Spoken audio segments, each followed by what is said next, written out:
ለመሰቃየት የለብህም በእኛ የመጣ እኛ በዚህ ሰዓት አንተን ማኩራት ነበር የነበረብን። ግን ውስጤም እየቆሰለ ነው፣ ግን አምቄ ይዤዋለሁ አፍኜ። ውስጤም እየቆሰለ ነው፣ ግን አምቄ ይዤዋለሁ አፍኜ ይዤዋለሁ። ልጅ የወለደችልህ ፍቅረኛ ተውካት ነው እንደዛ ነው አንተ የሚሰማ 9 ወር ሙሉ ያንተ ልጅ 9 ወር ሙሉ በሆዷ ተሸክማ ስለወለደችልህ ተውካት። ኦኬ ለአንተ ይሄ ነው ለአንተ ፍቅር ለአንተ መውደድ ይሄ ነው። ነገራቶች ሁሉ ሲደጋገምና ሲደራረብ በጣም ያስጠላል ያሰለቻል። እና እኔ ደግሞ በቃ ሁሉም ነገር እንዲበቃ ፈልጋለሁ። ያኔ ልጅ እያለን እኛን ለማሳደግ ብዙ ስቃዮችን የከፈልከው ያኔ ይበቃል። ዛሬ ላይ ድጋሚ አንተ መሰቃየት የለብህም በእኛ የመጣ እኛ በዚህ ሰዓት አንተን ማኩራት ነበር የነበረብን። ግን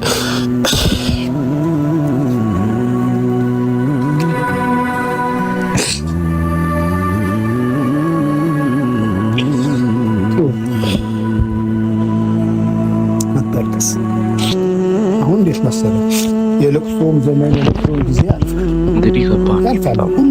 በአብርሽ ዙሪያ ላይ በጣም ውስጡ ያልቆሰለ ከቤተሰቦቹ ጀምሮ አሁን ማልቀሱ ከሚያውቁት ሰዎች ድረስ በጣም ችግር ውስጥ ላይ ናቸው።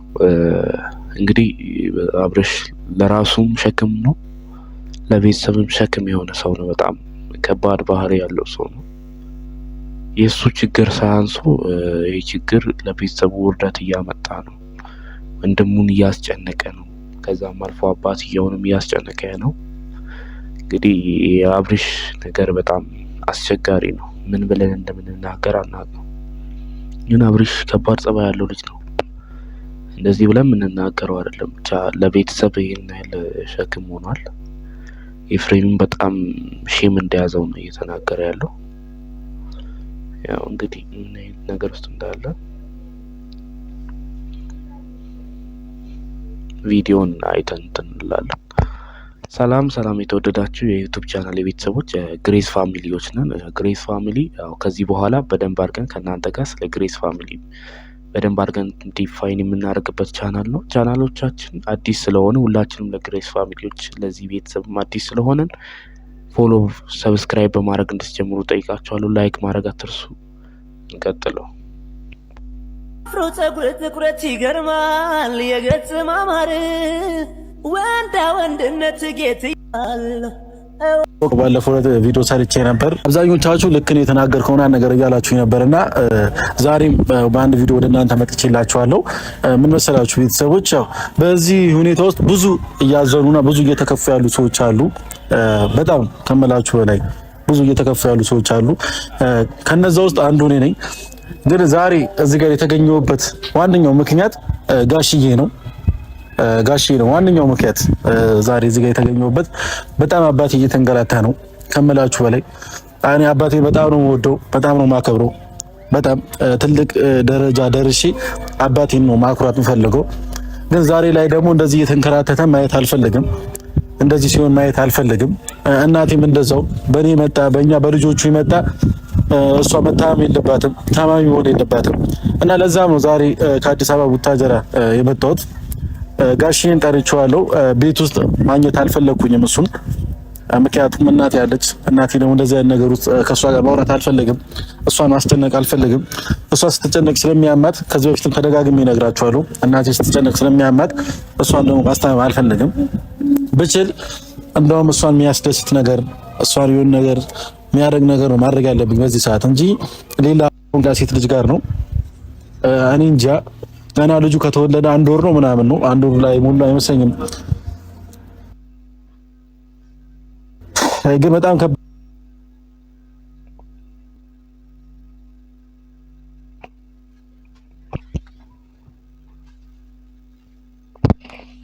እኔ እኮ ማለት አንዳንድ ጊዜ የሰው ባህሪ በጣም ነው የሚገርመኝ። ሚስቱ ገና 1 ወር እኮ በጣም በጌታ በስማ ህፃኑ እኮ ምንም በጣም ገና እኮ ምንም እንትን ላይ ያልደረሰ አይደለም። እና የአንድ ወር ህፃን ትቶ እዛ ሽሼ ገዳሚ መጫወት ወጣ ያለ ነው። እንደው እኛ ማህበረሰብ በጣም ይህ እንደው በጣም ሊጸየፍ ምንም ልንሆን የምንችለው ነገር አይደለም ፋሚሊ። እና እኔ የአብርሽ ነገር ነው ቢተው ይሻላል። ግን በጣም በማናደድ ደረጃ ላይ የአብርሽ ነገር በጣም ያናደዳል ሲበዛ ማለት ነው። ግን ኤፍሬም በዚህ ልክ ፋዘሩም ጋሽዬም በጣም መጎዳታቸው ግን ያሳዝነናል በጣም። ሁሉም እየተጎዳ ያለ ስሜት ነው ብዬ አስባለሁ። ያው በሩታ ጉዳይ ላይ ሁላችሁም በሩታ ጎን እንደምትቆሙ አስባለሁ። በአብርሽ ጎን የሚቆም መቼም እንዲህን ጸባይ የሚደግፍ ሰው ይኖራል ብዬ አላስብም። ለማንኛውም እስቲ አብርሽ ምን እንደሚያደርግ እስቲ ከዚህ በኋላ ይታያል። ግን ኤፍሬም አሁን ምን ሊያደርግ ነው ከአባትየው ጋር? እስቲ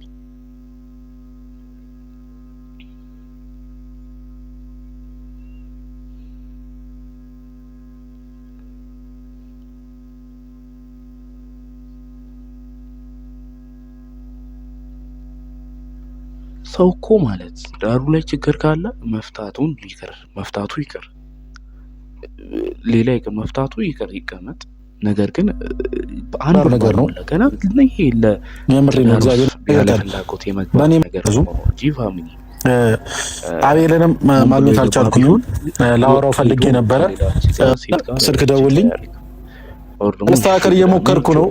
በሱም ማለት ይሄ ልጅ ሆን ብሎ ከዚህ በፊትም አቅዶ ፈልጎ ልጅቷን መፍታት ፈልጓል። ግን እኔ ትዳር ውስጥ ለምን ገባ ነው የምለው እኮ እንደዚህ አይነት ስቃይ ውስጥ ላይ ሊከት አንዴ ልጅ ተፈጥሯል መሀል ላይ የሚቀለድ ነገር አይደለም። አንድ ወር ሆኗል። ግን ኤፍሬም አሁን ለእነ አቤል በመንገሩ የሚፈጠር ነገር ይኖራል ብዬ አላስብም። ምክንያቱም ሩታ በዛ በኩል ወረቀት ይዛ እየዞረች ነው። ያ ኤፍሬም ነገር የሚሳካ አይመስለኝም። 50-50 ነው ብቻ ሊሆን ይችላል የሚባል ነገር አሁን ላይ ሩታ መጨረሻ ደረጃ ላይ ስለደረሰች አሁን ያለ አማራጭ ሌላ ሰው ጣልቃ መግባት የሚችል ከሆነ እኔ እንጃ ጥሩ ነው። ግን ነገሩ ወደ 75% እየሄደ ስለሆነ ነው በጣም እየከበደ ነው። ኤፍሬም የሚችለው ነገር አይመስለኝም እኔ እንደኔ ማለት ነው።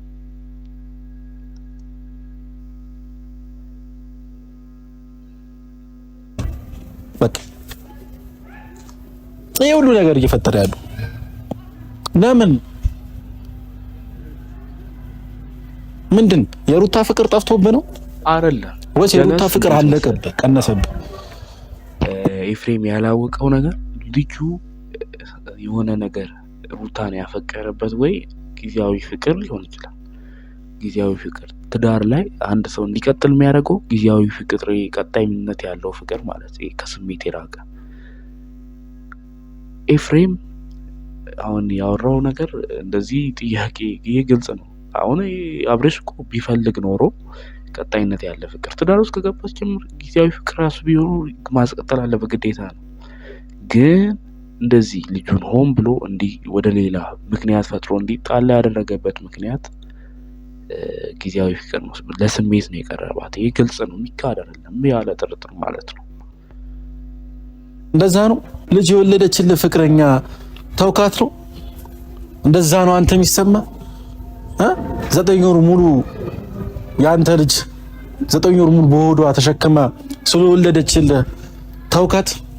ኦኬ ለአንተ ይሄ ነው ለአንተ ፍቅር፣ ለአንተ መውደድ ይሄ ነው ፍቅር? ያውቃል እንዴ ሲጀምር እሱ ጉድ እኮ ነው። ፍቅር የሚያውቅ ኖሮማ እኮ ልጁን መንገድ ላይ ጥሎ አይደል። ሰው እኮ ቢያንስ እኮ ለሚስቱ ባይራራ ለልጆቹ ይራራል እኮ። የምር ሁላችንም ልጅ ሆነን ነው ያለፍነው። ለልጁ ይራራል እኮ አትሊስት። ሚስቱን ትቶ አይሄድም። ሚስቱን ትቶ ይሄድ፣ ግን ልጄስ ብሎ መምጣት ነገር አለ እኮ። የዚህ ከዚህ የባሰ ነው፣ የከፋ ነው በጣም ነው። ግን አባትየው አስተካክያሉ ይላል። ግን ብዙ ነገር እንቅስቃሴ ያላየንም። ከዚህ በኋላ የሚፈጠረው ነገር አባትየው አድርገውን ነገር የሚያሳየን ይሆናል። በተጨማሪ ሰብስክራይብ ማድረግ አትርሱ። እስቲ በዚህ ሀሳብ ዙሪያ ላይ እናንተ ቤተሰቦቻችሁ ላይ እንደዚህ አይነት ነገር ቢደርስባችሁ የምታደርጉትን ኮሜንት ላይ ጻፉልኝ። ስሜቶቻችሁን ኮሜንት ላይ መጻፍ አትርሱ። አካውንቴን ፎሎ ማድረግ፣ ሰብስክራይብ ማድረግ አትርሱ። በቀጣይ በሌላ ቪዲዮ እንመለሳለን።